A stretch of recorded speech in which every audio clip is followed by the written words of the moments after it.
Assalamualaikum warahmatullahi wabarakatuh. Bagaimana kabarnya anak bapak hari ini? Semoga anak-anak bapak dalam keadaan sehat dan masih semangat belajarnya. Baik, anak-anak bapak, untuk pembelajaran hari ini kita masuk bab yang ketiga dengan judul pelajaran Adab Berperilaku Melayu Riau. Untuk pembelajaran hari ini, kita masuk pada poin yang pertama, yaitu A. Adab. Apa itu adab?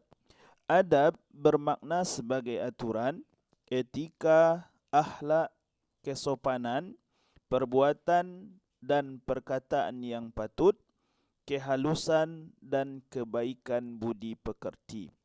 Anak-anak bapak, adab ini menjadi sendi-sendi kehidupan yang dipakai dalam hubungan sosial antara individu atau antar kelompok. Perbuatan melanggar adab ini itu disebut dengan salah adab. Jadi anak-anak bapak, adab ini penting di dalam kehidupan kita sehari-hari. Begitu pentingnya, pelanggaran adab ini akan menimbulkan aib yang besar dan si pelanggar dianggap tidak beradab. Jadi supaya kita dianggap orang yang beradab, jangan kita melanggar adab-adab di dalam kehidupan kita sehari-hari. Supaya kita tidak melanggar adab ini, penting bagi kita untuk belajar bagaimana caranya agar kita tidak melanggar adab di dalam kehidupan sehari-hari. Sebagaimana poin yang B, yaitu kita belajar mengenai adab berbahasa. Adab berbahasa ini penting anak-anak bapak, karena bahasa itu menunjukkan bangsa seseorang. Artinya seseorang bisa dinilai dari bahasa yang digunakannya dalam kehidupan sehari-hari. Adab berbahasa di dalam budaya Melayu dikenal dengan 4 tingkatan. Yang pertama adalah bahasa mendaki. Bahasa mendaki ini anak-anak bapak itu digunakan kepada orang yang lebih tua atau orang yang lebih rendah kedudukannya terhadap orang yang lebih tinggi kedudukannya. Contoh penggunaan bahasa mendaki, misalnya dari murid kepada guru, anak kepada orang tua, adik kepada kakak, bawahan kepada atasan. Ini bahasa yang digunakan adalah bahasa mendaki. Yang kedua, ada namanya bahasa mendatar.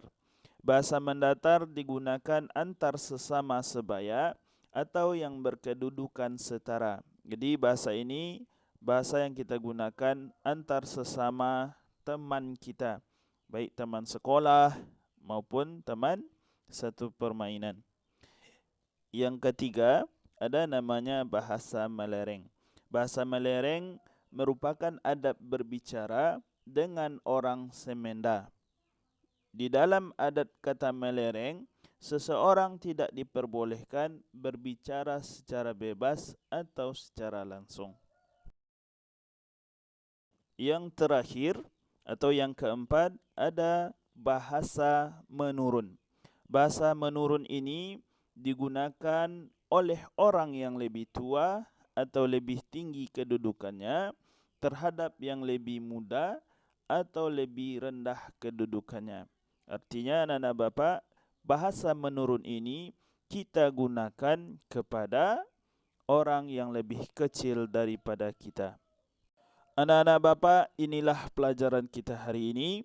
Sebagai rangkuman pelajaran hari ini, kita belajar mengenai adab, apa itu adab. Kemudian kita diharapkan menjaga adab dalam kehidupan kita sehari-hari. Salah satunya adalah adab dalam berbahasa, dalam bercakap-cakap. Yang pertama, ada bahasa yang kita gunakan, bahasa mendaki, bahasa kepada orang yang lebih tua. Ada bahasa mendatar, bahasa kepada teman sebaya. Ada yang ketiga, bahasa melereng, bahasa kepada orang semenda. Dan yang terakhir ada bahasa menurun. Bahasa yang kita gunakan kepada orang yang lebih kecil daripada kita.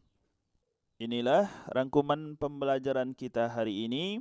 Sebagai penutup pembelajaran, mari kita membaca hamdalah alhamdulillahirabbil alamin, dan pesan Bapak, jaga iman dan jaga imun.